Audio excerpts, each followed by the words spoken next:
కొత్త రేషన్ కార్డులు పంపిణీ వేగవంతంగా కొనసాగుతుందన్నారు మంత్రి నాదెండ్ల మనోహర్. ఇప్పటికే 80% వరకు కొత్త రేషన్ కార్డులు పంపిణీ జరిగినట్లు తెలిపారు.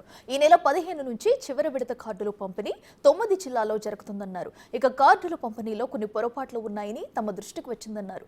త్వరలోనే లోపాలు సరిచేసి కొత్త కార్డులు మార్పు చేసి ఇస్తామని హామీ ఇచ్చారు. ఇక స్మార్ట్ కార్డులకు సంబంధించి సమస్యలుంటే క్యూఆర్ కోడ్ ద్వారా సర్కారు దృష్టికి తీసుకురావాలని సూచించారు మంత్రి మనోహర్. సచివాలయం వార్డు సచివాలయం సిబ్బంది మాత్రమే ఇంటింటికి వచ్చి కార్డులు సరఫరా చేసే కార్యక్రమం ప్రభుత్వం నిర్ణయం తీసుకుంది. దాని ప్రకారంగానే ఇంతకుముందు మీతో అన్నట్టు 80% వరకు రాష్ట్ర వ్యాప్తంగా యావరేజ్గా, కొన్ని జిల్లాల్లో ఆల్రెడీ 90% వరకు చేరగలిగాం. ఈ గ్రామ సచివాలయం వార్డు సచివాలయంలో ఉన్న అవకాశాన్ని, అక్కడున్న డేటాబేస్ని దయచేసి పౌరులు ఎవరైనా ఉపయోగించుకుని అక్కడ వాళ్ళకున్న డాష్ బోర్డ్లో కరెక్షన్ ఆఫ్ డీటెయిల్స్ అని ఉంటుంది. ఆ కరెక్షన్ ఆఫ్ డీటెయిల్స్ వాళ్ళు తీసుకుంటే అందులో వాళ్ళు చేయాల్సిన మార్పులు చేర్పులు పొందుపరచచ్చు.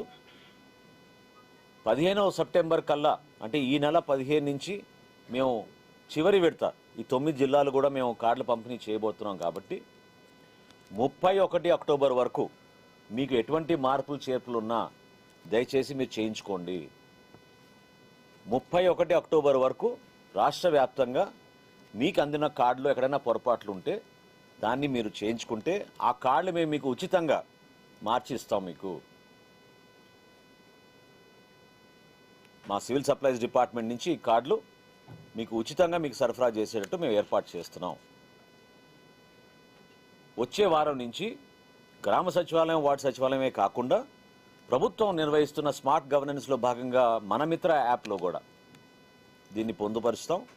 వాట్సాప్ ద్వారా కూడా మీరు మీ వివరాలు, మీ కార్డ్ నంబర్ పెడితే తప్పకుండా ఆ మార్పులు చేర్పులు కూడా మేము మా డేటాబేస్తో ఇంటిగ్రేట్ చేసుకుని ఇమీడియట్గా ఒకసారి వెరిఫై చేసుకున్న తర్వాత మీకు కొత్త రైస్ కార్డు సరఫరా చేసేటట్టు మా సివిల్ సప్లైస్ డిపార్ట్మెంట్ నుంచి మేము ఈ విషయం మీకు తెలియపరచడానికి కోసం సమాచారం అందిస్తున్నాం.